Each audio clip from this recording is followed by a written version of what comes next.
accessing feedback and asking for feedback is key here, is our ability to intentionally ask questions that will increase our awareness, that will increase our connection, that will increase how we show up to the world, and that will literally improve how we do business with our people.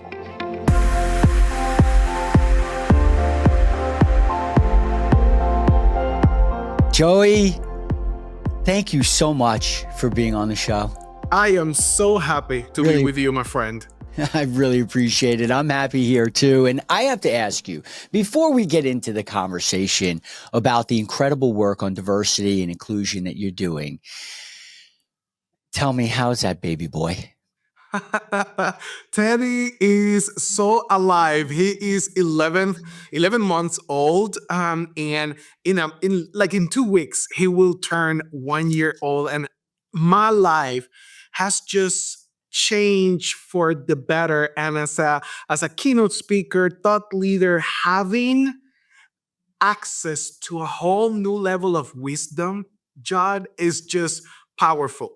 Now, I'll also tell you, I'm also exhausted at the same time. So I'm trying to stay awake and keep going. But thank you for that. He's doing great. Teddy's happy. You know, I want to ask a question, and Teddy is going to be a real great anchor for us in the beginning of this conversation, because I've also written children's picture books. In fact, one is behind me, Sterling the Knight and Nugget the Dragon. I got to get Teddy some books. But in the children's picture books, they are really there to help our little ones learn really incredible and important social and emotional learning skills as they grow into bigger people. And so the first book focuses on empathy, the second in fairness, the third on connection. And so I know that our babies, our humans, aren't born racist, right? How do you teach kids early on? How will you plan to teach Teddy diversity and inclusion? I love that question, Judd. And the reason I love the children books that you're bringing to the equation is every time I travel, I go to different cities. And every time that Dada gets to leave, it's time that I don't get to spend with Teddy. And I developed a tradition in my house of picking up a children's book in every city that I visit and every trip. It doesn't matter if I go to the same city every single time, Dada brings a book. And each one of the books that I bring home, they're not 100% Latino or Hispanic or in Spanish.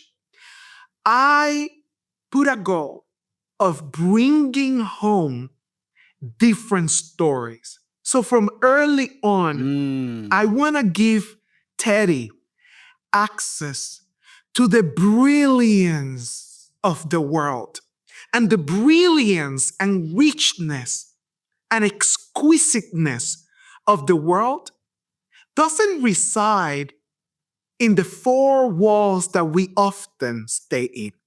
I want Teddy to see how people in Asia, in Latin America, in United States, in Africa, all over the place live. I want them to see that there are other religions, that there are other beliefs, that there are other points of views, and that the richness of one's life resides in our ability to honor people, not just for what they believe or what they do, but because they are people.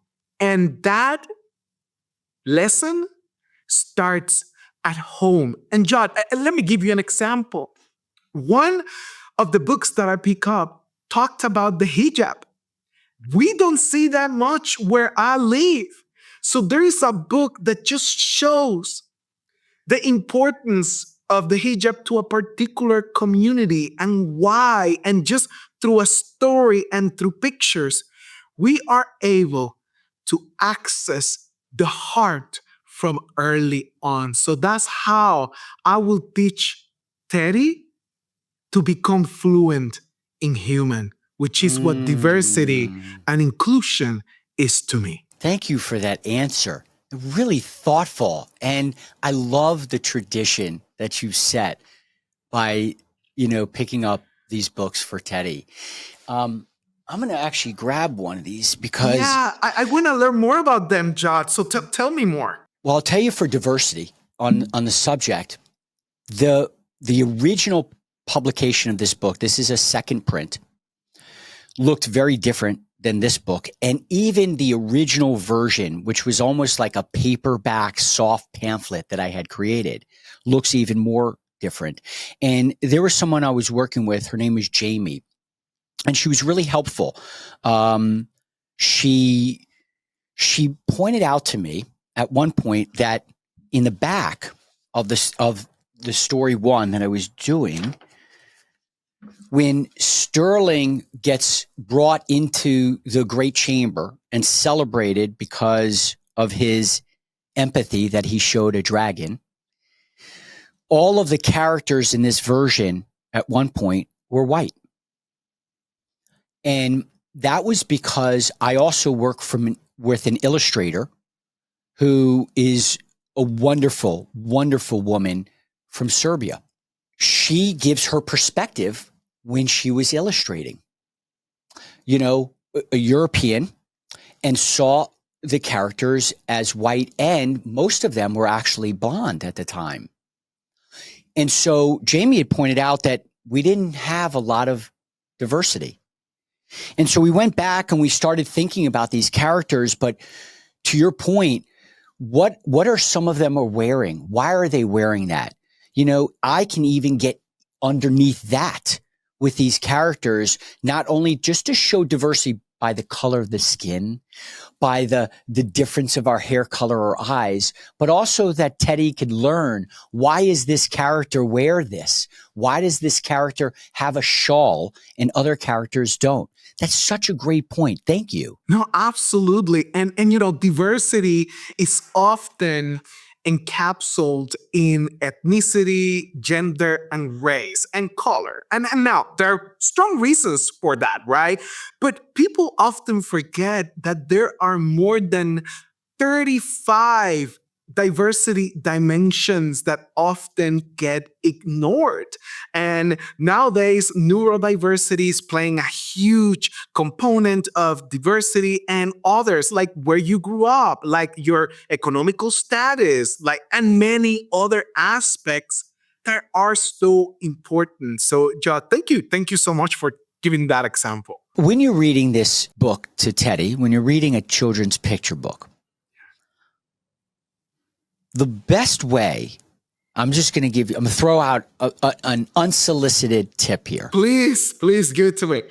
As an author of children's picture books, is that I found that getting into the character, whatever that story is, what is the voice, right? So if you're reading Nugget the Dragon, maybe the dragon sounds like this, right? And then Teddy's like, oh. Even at 1, 2, 3, 4, 5, are those little kiddos, their imagination runs wild when they're hearing the story, and that deeper level of connection between the parent and the child, you reading it to Teddy, a therapist or teacher reading it to a student or patient. When you start to get into the character, how is that character acting and standing up, or maybe, and you really embody the character, you really get into that children's picture book. That's the art of the pictures too. 100%. And you can see it in their eyes. Yeah. Judd, when you play, in my case, I do the dancing, I do the singing, Yes. I do the whole production. I knew you would. I knew you would. And I want to watch this.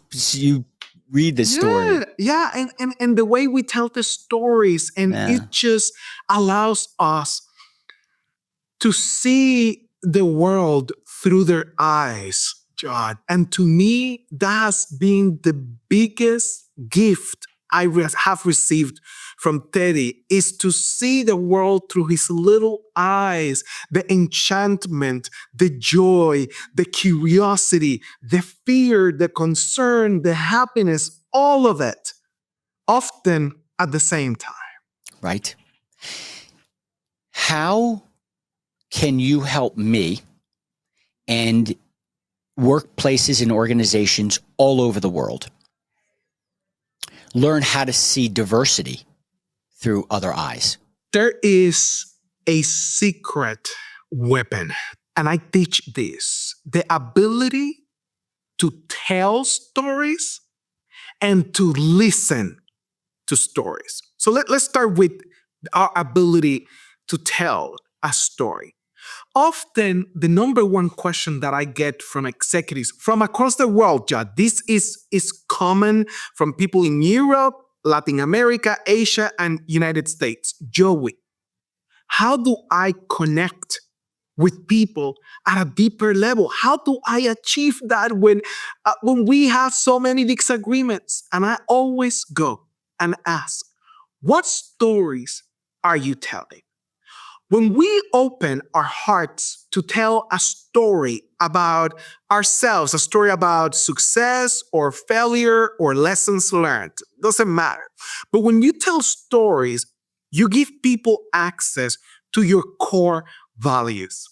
Core values serve as bridge of connection across ethnicities and races and languages, etc. So when I ask that question, what stories are you telling? People then start thinking about how do they engage in conversation. And when we engage in conversation, it's not just about the talking or the telling, but it's also about our listening.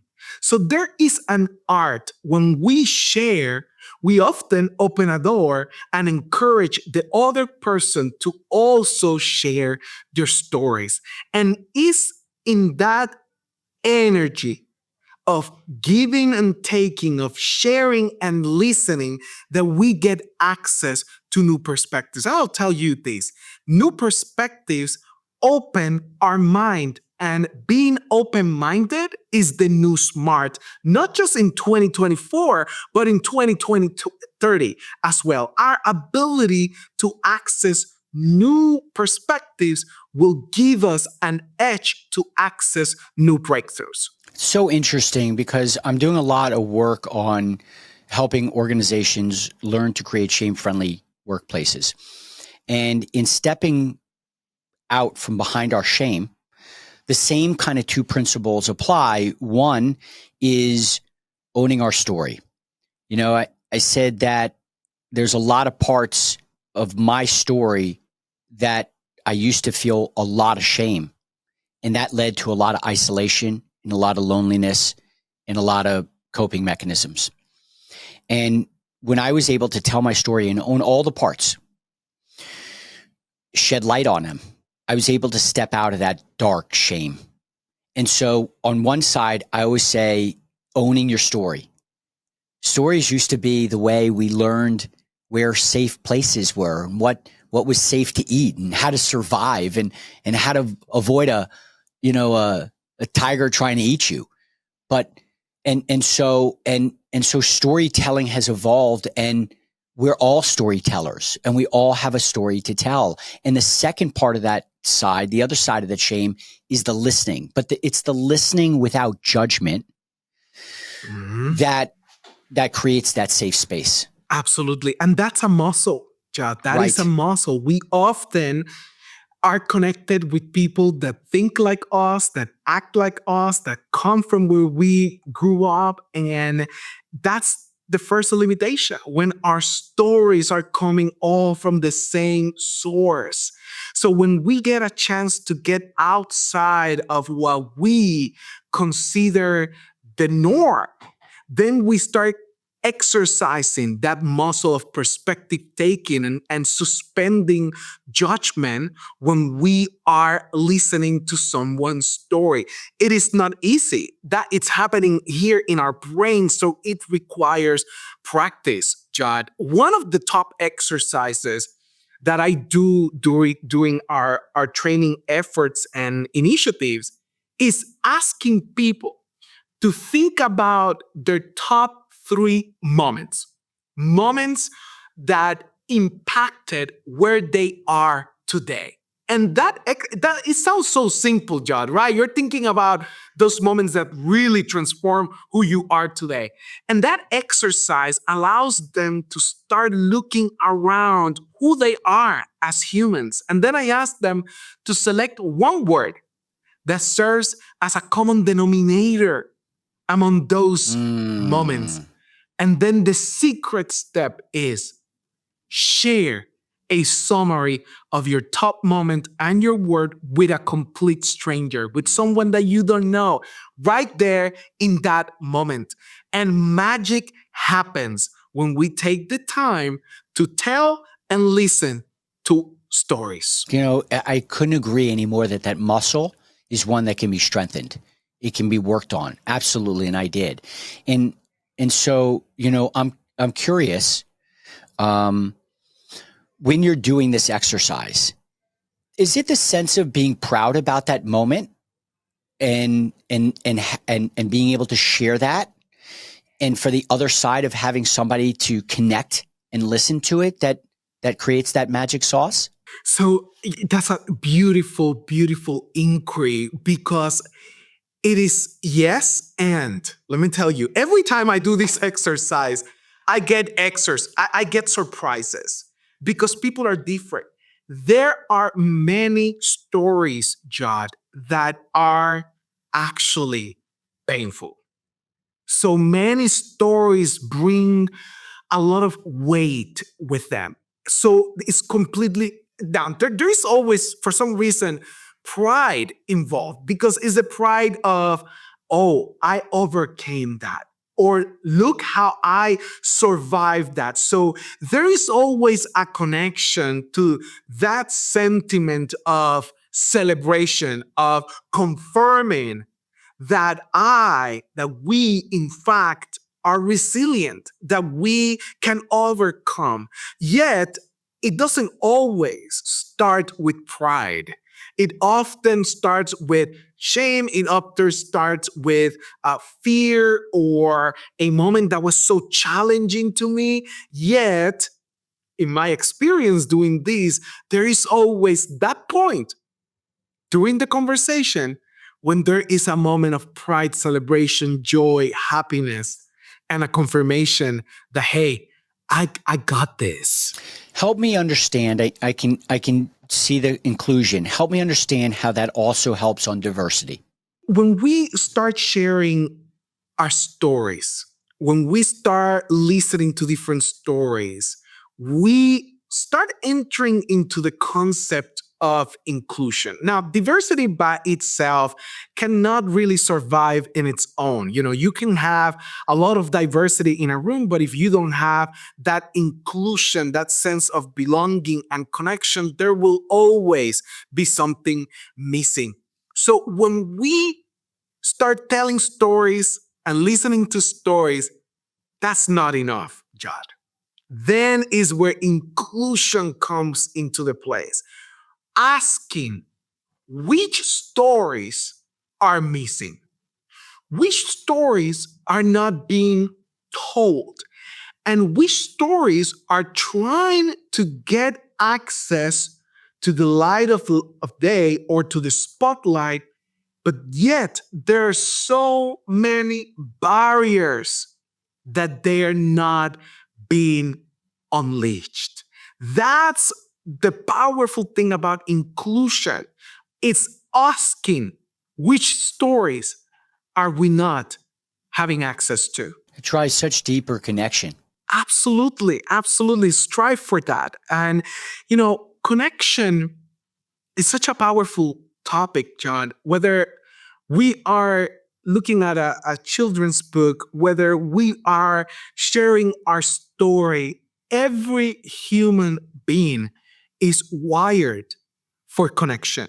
And you earlier talked about moments of loneliness, moments of shame, and those are things that often prevent us of achieving true, deep connection. And we are living in a historical moment that loneliness has Yeah. skyrocketed and connection is the solution of bringing us together. Yet we operate in a highly polarized world. So these exercises, these conversations are more needed now than ever before. So on one side, it's telling our story. What's on the other side of it? I believe in the other side of it is that there are a few things that come to mind. We tell our stories, we showcase pride. In the other side, all of that is the evidence that we are alive. And we often go through life either running, moving to the next challenge, the next deadline, and there is a chance to forget that we are alive. So, at the other side of telling our stories is the evidence that we often need the most, that we are alive. And as long as we are alive, we have a chance to make every moment count. That's one answer, Judd. In the other answer that comes to mind is we tell the story, right? We tell the story. In the other side is the power that we all have to encourage other people to tell the stories, to tell their stories.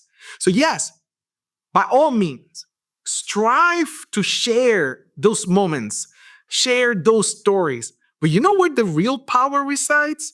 Is when you use your story to encourage others to tell theirs. That's true power in my point of view. You know, I share that. I join you in that, opinion, because I found that the more vulnerable I became in my workplace, the more vulnerability I encouraged. And I also found something incredible that for so long, I was, driving for connection. And yet I realized the real blocker was that I just needed to show up authentically. And when I did, my authenticity didn't drive people away. It brought them closer because they began to share more vulnerably too. Absolutely. And you're giving an excellent point, and it's leading by example, which is hard.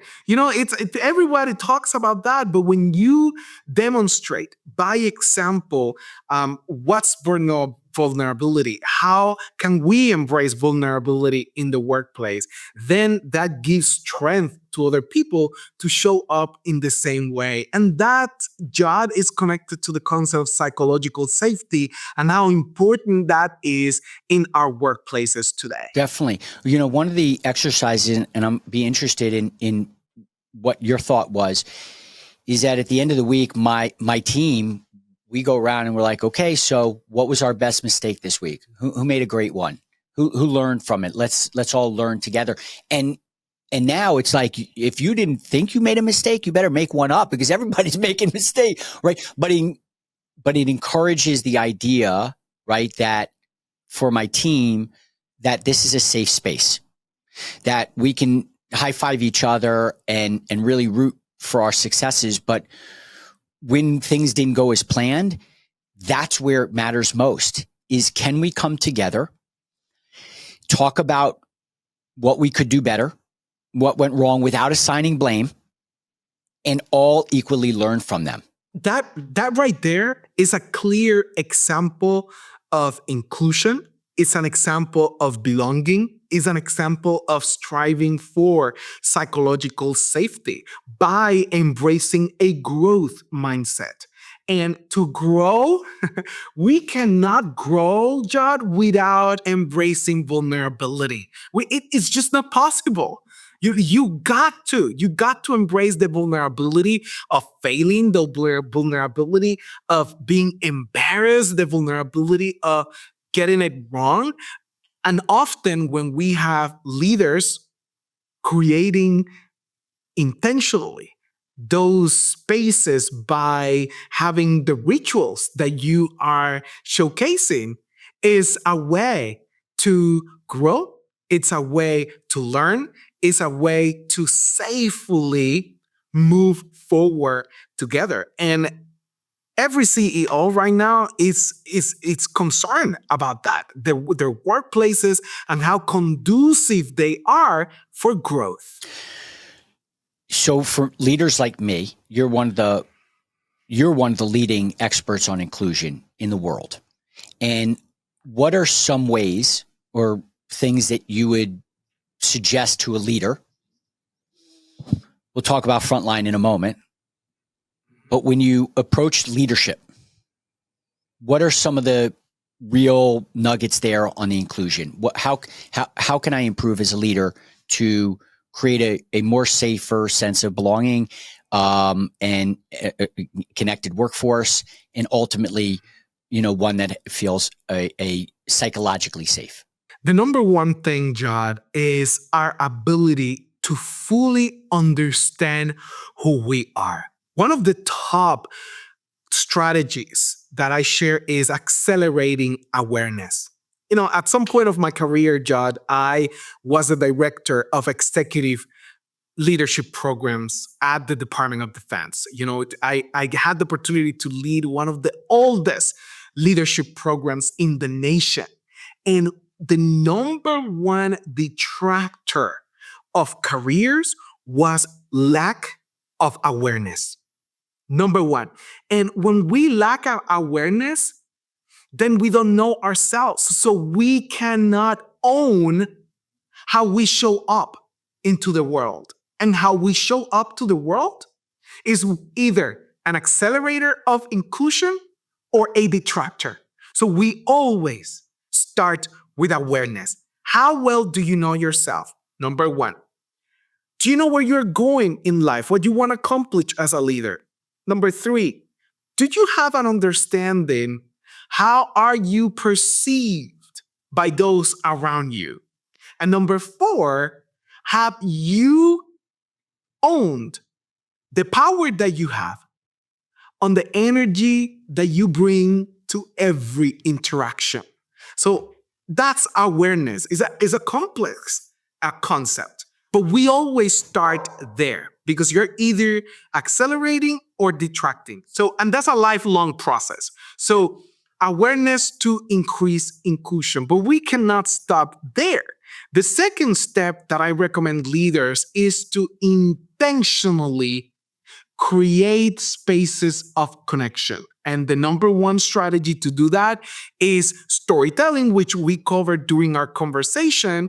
But here's the importance of storytelling. We have to vary the style of storytelling. And what I mean by style is where and how are you telling your stories? Is it one-on-one? Is it within your teams? Is it in town halls? Is it across the community?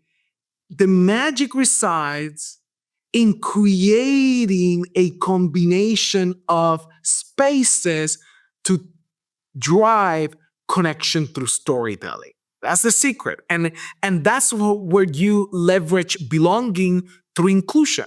So how are you telling your stories? How often and where is the second thing that I will ask leaders. But we don't stop there neither. The third concept that I show people is our ability to integrate our well-being and our workloads. Often, that combination is bringing people down in workplaces, and that affects our ability to be included and to include people. And here is why.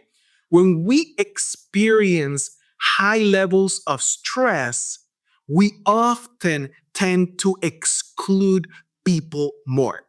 Let me say that Super. again. When we Wow. experience burnout, when we are stressed out, when we are exhausted, do you think I'm thinking about including Susan or Jeff? No, I'm thinking about surviving and making the day. So there is a strong correlation between having well-being and our ability to intentionally include people and teams and workplaces. So those three strategies are right at the top to increase inclusion in the workplace. Those are great strategies. And, I can give you the live version on my leadership that I experienced through those 3 points. One of my frameworks I talk about in finding connection is conscious awareness, because it's how do you solve a problem or even address a problem that you're not even aware of, right? And so I'm let's call this version 1 of me in my office, right? Is the guy who is so terrified of mistakes, because not only I want things done perfect, but what do those mistakes about others say about me as a leader? And, filled with shame, not being able to share the story, not being able to be vulnerable. I'm running around. I'm hearing ideas in different places, and I'm yelling at my team because we didn't come up with the ideas, and I'm shaming people, and like I'm going around, and what I don't realize is that I'm like a really asshole boss. And I think we're doing good for our client. I think we're, moving the product and the service. And what does that have to do with anything? If I'm not taking care of myself, what does that have to do with you? But then I realized that, to your point, now it's my own inability to take care of myself properly is come into my workplace. Joey, it got so bad that there was a time where I would drive late at night after work into the sketchiest neighborhoods and retreat into a methamphetamine den and do meth all night, and then go back and the next day shower up and go back to work. And it didn't affect the work as a lawyer. It affected my relationship as a leader, because I had the energy to out-lawyer or dive into any case and do my job. But now when it came to working with others and having others feel safe with me as their leader, the wheels were falling off. And then I realized that, and in this 2.0 version, when I'm like, oh, I was blaming problems on everybody else, shaming others' mistakes, unable to really put the oxygen mask on me first. And then when I started to take care of myself the right way, then I could show up as a leader in the way you're talking about. And we recently did a survey at our company, a 2-year survey.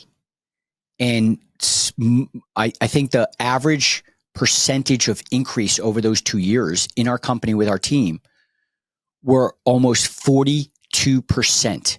On average, questions like, I feel safe with my leader, I have a good relationship with my manager, I feel safe to have a life-work balance, I feel encouraged to do the work and the job, I have clarity of expectations. All of these markers average 42% increase when I finally realized how I was showing up as a leader and changed. Judd, I want to go deeper into that moment. And if you could give to us the moment or the moments that you realize that you saw in front of you version number 1. Can you just give us access to that moment? And what is it that you did to go and start the process of going to version number 2?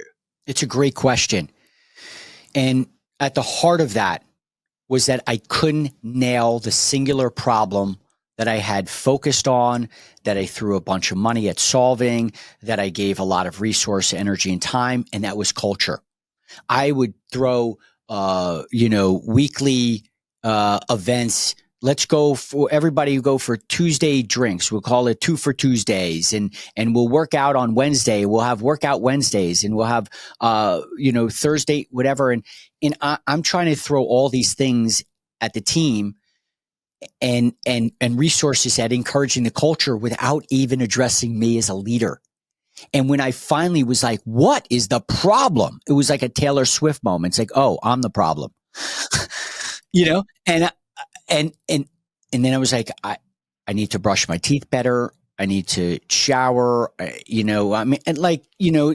basic drink my water, like eat health, like all of these self-care to be able to take care of others. How could I do that if I can't take care of myself?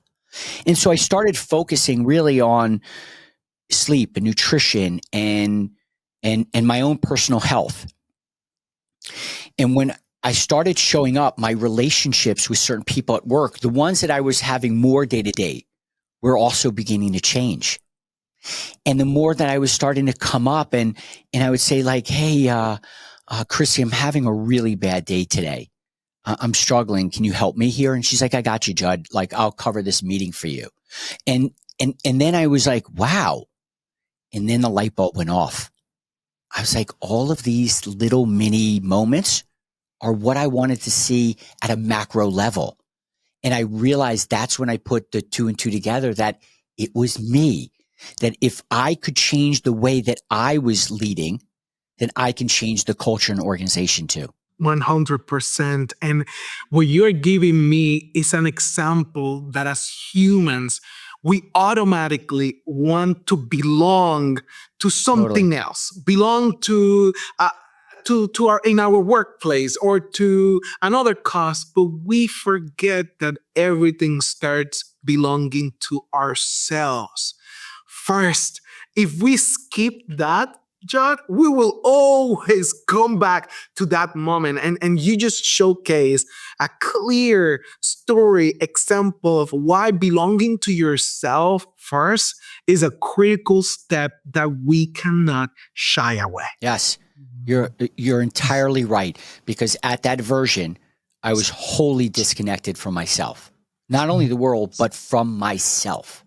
And so when I first started connecting first with myself and creating that authentic connection, I can then do that with others. Between leadership and the front line, now how do you bring them together? What's the key to bringing those two and making that connection for inclusion? Frontline workers are not an afterthought, and they know that. We will not be able to fake that. They will smell it 3, 4, 5 miles away. So the way we close that gap is by asking the question early on, how do we close the gap between headquarters, or however you call it, and where our mission gets accomplished? That's the first single step. But then there is a deeper step that we need to pay attention to, Judd, and that is to make sure that our frontline workers have a space at the table, a permanent space in decision making, a permanent voice in our day-to-day operations. That's where I have seen where the gap gets closed, that they're not just a little step in the process. Oh, let's get the voice of our front line workers. No, they are the voice. They are the process. They are part of the whole thing. Right. It's right. Is for them to be seen and heard is really about making them feel valued. Yes. It's not just asking a question in a survey and doing nothing about it. It's, you know what I mean? Right. And speaking of survey, what's a great way to survey inclusion? There are some remarkable products out there that look at different values to measure inclusion. For example, in my expertise, I did a lot of work in the federal government. And believe it or not, Judd, the federal government was one of the first big organizations that started measuring inclusion intentionally, believe it or not. So some of the measures that we looked about is the perception of fairness. Very important, very hard to measure, but that perception is critical. Communication. Is communication considered to be open and available? The concept of belonging. Do I feel a part of this organization? And there are some psychometrics that we can measure and study to get to the bottom line of that. But then also engagement. Are people engaged in their day-to-day interactions or operations? And then there, I can keep going and going and going on metrics and perspectives that we can study to measure inclusion.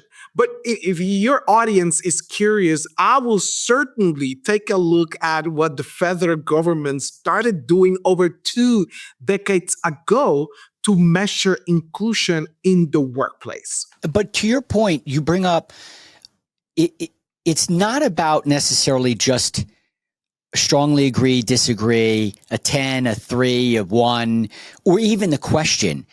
It's that perspective. I could feel that I'm doing everything for the culture. Hey, we're holding weekly lunches and free breakfasts and all this, but it's what is their perspective of the culture? What is their viewpoint as to how they see what you may see otherwise? You know, and as a former chief of D&I, that perspective, Judd, is the heart of our efforts. So studying, inquiring about what's forming their perspective is key. And it goes beyond an annual survey. It actually is the day-to-day operations that they go through in a day-to-day basis. Yeah, I would ask my team, it's almost like a leadership report rather than waiting for an annual survey. A lot of times is, so how do you think I led that meeting? How'd I do there? You know, I'm not afraid to ask that question. Walk out of leader, a meeting, I'll ask my COO, how'd you think I did? How'd I do there? What could I have done better? And the same thing with our teams and departments. And I think also by them hearing that question, first of all, I'm like, what can I do better? Meeting went well? You know, asking for that also gives that allowance, that permission for your team to do the same. And I have to give credit to a friend of mine, a retired EVP from Disney, Daniel Cockrell. Dan taught me a start, stop, continue. I may have messed up the order, but it's hey team, what do I need to start doing, or we as a company, what should we stop doing, and what should we continue doing? And when you ask that question and they feel like not only are you asking, but you're going to do something with the information that I tell you, that really creates a psychological safety. Absolutely. And is being unafraid of the feedback that you're gonna get. And to your point of, hey, Joey, how do we increase inclusion? If accessing feedback and asking for feedback is key here, is our ability to intentionally ask questions that will increase our awareness, that will increase our connection, that will increase how we show up to the world, and that will literally improve how we do business with our people. Tell you a funny story about that, Joey, is that when Dan, originally I had hired Dan as a consultant, Cockrell Consulting, great. And Dan had come over to the firm, and not only did he do a survey, but he met with the team and he met with them separate from me. Get out of the room, he said, right? And this was to help address leadership, management, culture.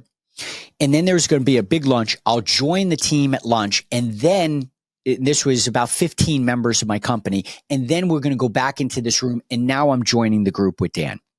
And at lunch, Joey, my team was looking at me like, I ordered everybody with sardines on top of their food or something, just staring at me. I'm like, there's something going on here, right? And somebody next to me is like, just keep open-minded.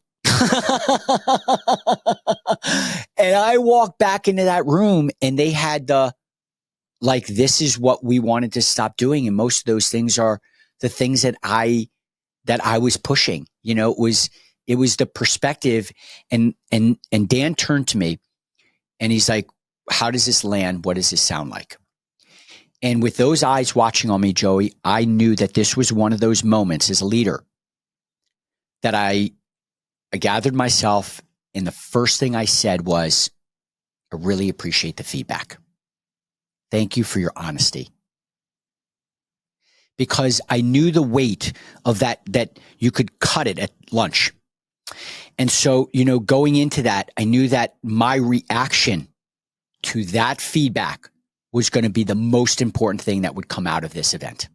And understanding the importance of that moment, Judd, is huge, because often a leader, a typical leader will be in the heat of the moment and forgetting and being blinded by the feedback and not understanding how important their reaction to the feedback is. And I call those moments, Judd, perspective flipping, shocking truth kind of moments. And those moments either make or break your leadership. And having that clarity, that awareness, that fullness of perception to see the moment happening in front of you is the muscle that we're talking about here. And I appreciate that. And for everybody to understand, you're right. And that's why I'm always honest about the 1.0 version, because this took time. It took effort. It was that muscle. It was like I had to go to the gym, the leadership gym. I had to go to the leadership training track. I had to go to the leadership barbell to strengthen that muscle in order to do that.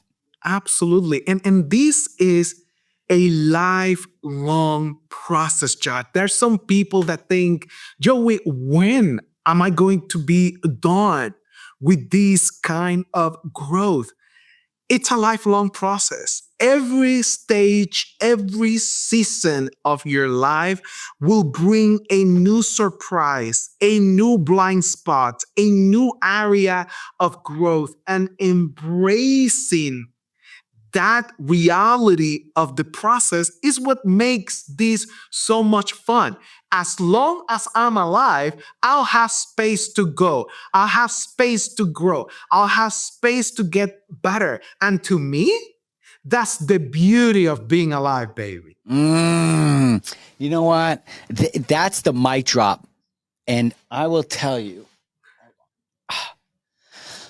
this has been the greatest time, Joey.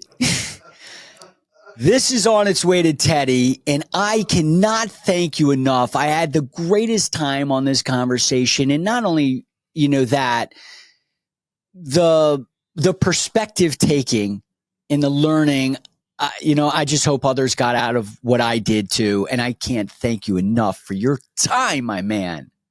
Teddy will love it. And we will have to do a call so you can do the voiceover, okay?